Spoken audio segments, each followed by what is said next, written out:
Hey, hey, hey, how's it going? It's been a minute. It's it's it's going. How are you? You're a little Good. delayed. Are you there? All right. All of these news updates.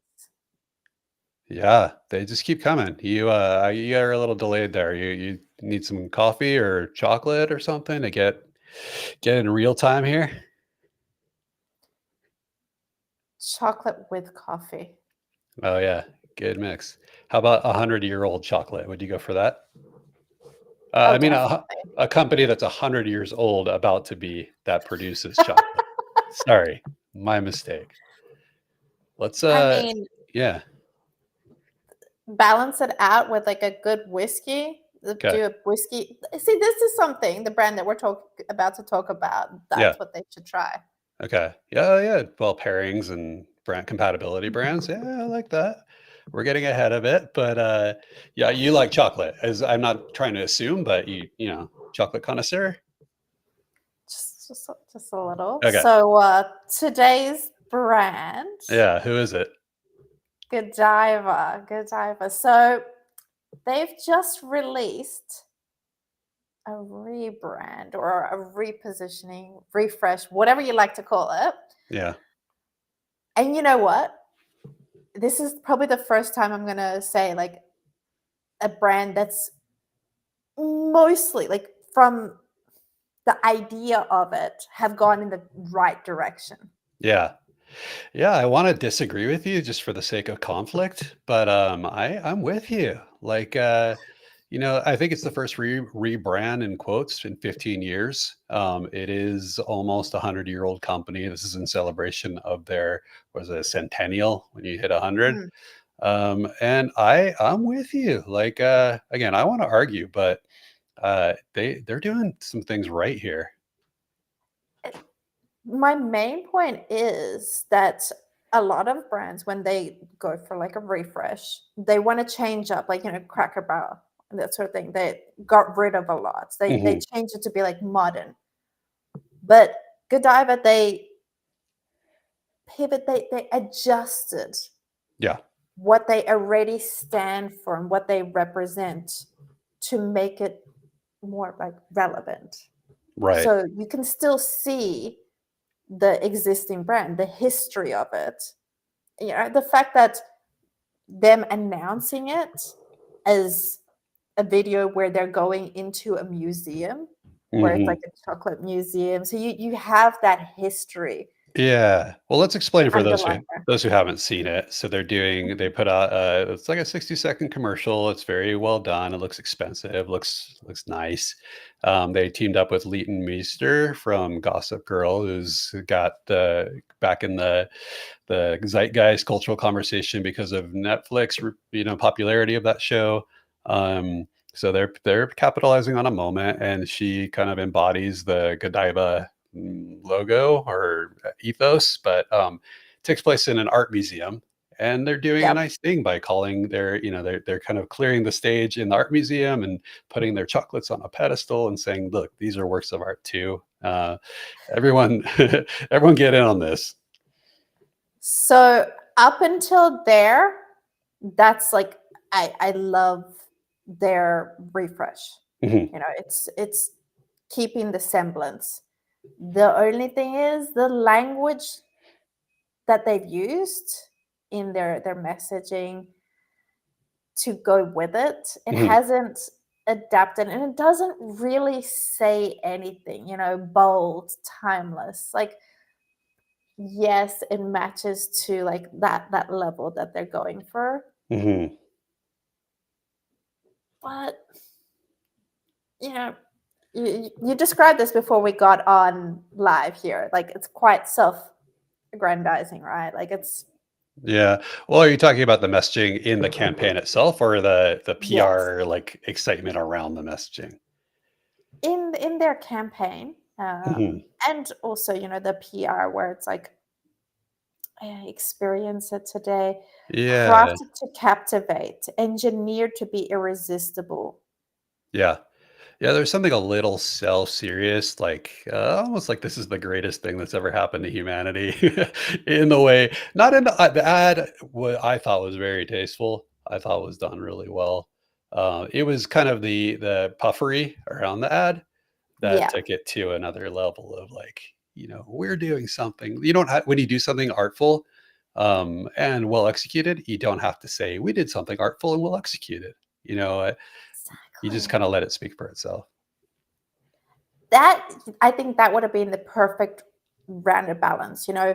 adapting what they have with the logo. They didn't completely change it. Yeah.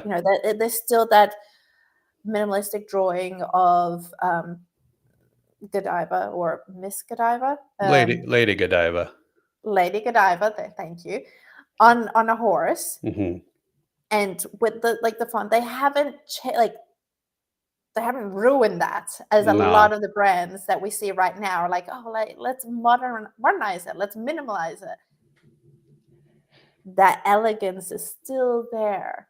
Yeah. That history is still there. So Yeah. freaking kudos on that. Yeah. Yeah, well executed. It's a very delicate logo, line drawing, which most companies wouldn't do or stick with, but they executed it well. She looks a little bit more empowered than maybe in past logos that I'm talking about the icon, that's part of the logo. Yeah, Typeface is tasteful and similar, but an evolution. But if your company's hitting 100, you kind of you have to think about even down to our core elements. But what it do you have to question them and say, do they hold up? What about them do we keep? What about them do we transition to a modern audience? Especially when you're selling something like a premium chocolate offering. exactly. And okay, so they've been around for 100 years and they've had to adapt to different climates, right? And now going to like Gen Z, Gen Alpha, Gen Beta, is that what we're up Mhm. to? Someday, uh, I think exactly. yeah. Exactly.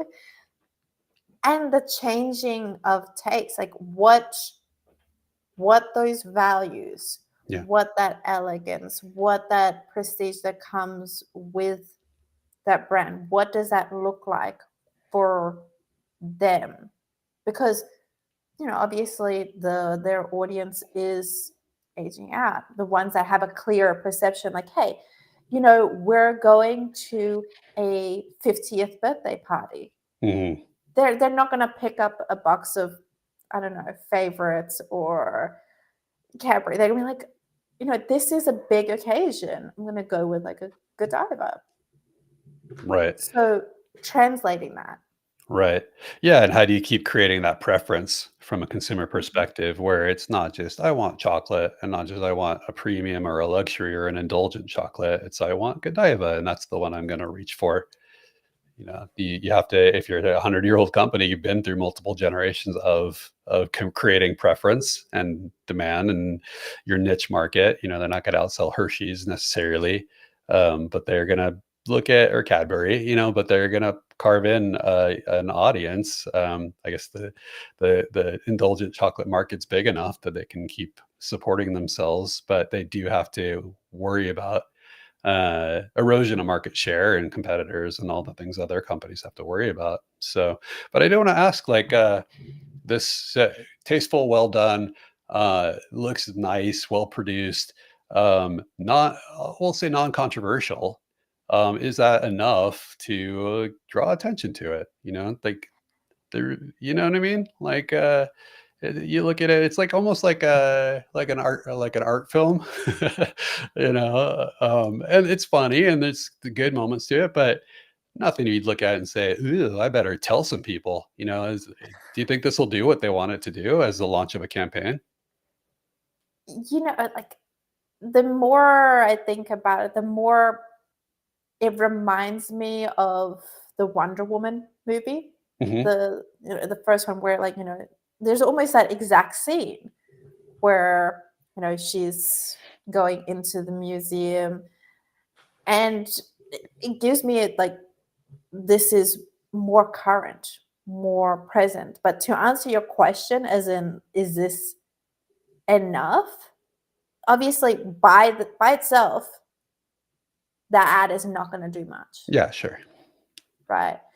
So like, okay, what does that perception look like in other, say for example, partnerships Yeah. or events? Say for example, if they're partnering up with certain kinds of events for the younger generation that align with that same level of like elegance, of that prestige, Yeah. that is what's going to keep them front and center. Because ads by itself, do you see like Bentley Mm, making like TV ads, Rolls Royce? right. S- Yeah. There's that level of unattainability with those brands you're talking about. But, exactly. and I don't necessarily mean one commercial on its own is that gonna make giant waves. I mean, this approach as the calling card manifesto of the campaign to come, if it's we'll call it understated, does that play Yeah, in this market and this moment in culture? it fits for them. Yeah, Like, to me, I don't think every brand needs to go and do something absolutely insane. Like, yeah, for Godiva, that is a brilliant starting point. mm, And from there, they can only continue to develop and try to keep this front and center for the select audience. yeah, Because this isn't for everybody. And there's no need for them to go garish and go like whatever stunts, that sort of mm. thing. That's not their brand. Right. No, but to your point about how it gets executed, I would love to see, so again, if you haven't seen it, the commercial takes place in a museum and there's like this reverse art heist going on where instead of taking the art, she's there to place the chocolate into the museum as if it's a work of art. I would love to see chocolate exhibitions by Godiva in museums or in, artful settings, formal settings where it's the art of chocolate by Godiva. That's a way of living out what they've kind of planted their flag on.